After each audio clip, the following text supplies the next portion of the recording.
Jornal da CBN.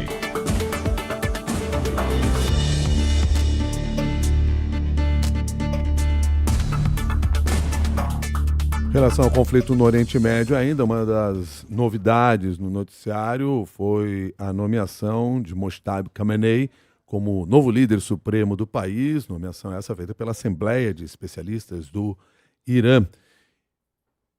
Mojtaba Khamenei é filho de Ali Khamenei, ayatollah que foi morto recentemente no dia 28 de fevereiro nos ataques coordenados entre Estados Unidos e Israel.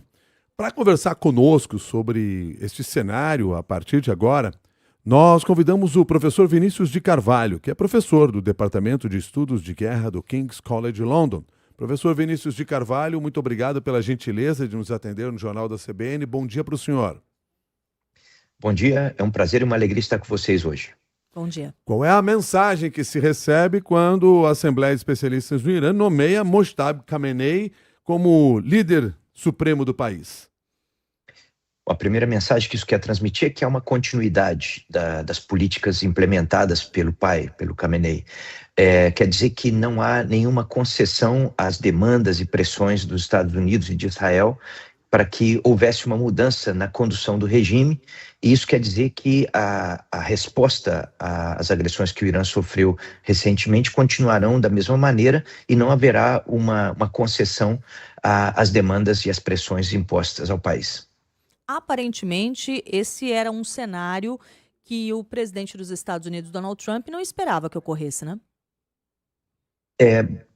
Aparentemente, sim. A questão toda é entender qual é o cenário que o presidente Trump imagina, né? É muito difícil determinar, a partir das declarações que ele vem fazendo, qual é o cenário em termos de relações internacionais, em termos de soberania de país, que ele espera ao fim desse tipo de conflito. Há uma mudança constante, a cada dia é uma explicação distinta pela qual essa campanha foi iniciada, esse ataque foi iniciado. A cada dia há uma explicação diferente para as ações que os Estados Unidos vêm tomando. Obviamente, o plano principal, essa ideia de uma mudança de regime, ela ficou muito evidente desde o princípio, mas ela nunca veio detalhada de como isso aconteceria. Enfim, eliminar o Khamenei foi um dos principais elementos disso, mas não havia um plano claro e conciso e preciso de como se implementar uma mudança de regime. Isso não se faz simplesmente matando-se o líder, né? Não é que naturalmente emerge um novo regime a partir daí. E essa falta de uma clareza de ação, uma clareza de operação, uma clareza de objetivos, ela é muito clara e demonstrada nesse momento. Enfim, não se sabe nem precisamente quanto tempo os Estados Unidos e Israel prevêem uma campanha como essa. A princípio fala-se em alguns dias, depois semanas, e sempre com uma linguagem muito dúbia. Ou seja, repetindo a sua pergunta inicial, talvez não seja isso o que Trump imaginava, mas é muito difícil saber o que ele imaginava. A presença de Mojtaba Khamenei nos leva a pensar que o Irã está decidido à resistência e isso estenderia ainda mais este conflito? Obviamente que sim. O Irã não é um país que é fraco militarmente falando, não é um país frágil, não é uma nação que não dispõe de meios, recursos e capacidades militares para fazer frente a uns ataques como esse. Considerando-se o tamanho desse ataque, é notório essa resistência que o Irã tem demonstrado. Além do mais, talvez, e eu não sou um especialista em Oriente Médio, portanto, tomem isso que eu vou dizer como uma hipótese apenas e não como uma declaração muito explícita do que é, mas talvez tenha havido também um equívoco de se pensar que havia suficiente divisão dentro do país após os conflitos ou as pressões internas que o país sofreu recentemente, com protestos e com assassinatos por parte do regime do Khamenei de alguns cidadãos que protestavam contra o regime, se imaginou talvez que fosse mais fácil que esse grupo tomasse o poder, levando em conta a pressão interna. No entanto, a agressão ao país, ao Irã como um todo, pode ter servido como um aglutinador desse povo que vai resistir contra uma agressão externa, especialmente vindo de Israel, que é historicamente um inimigo do país.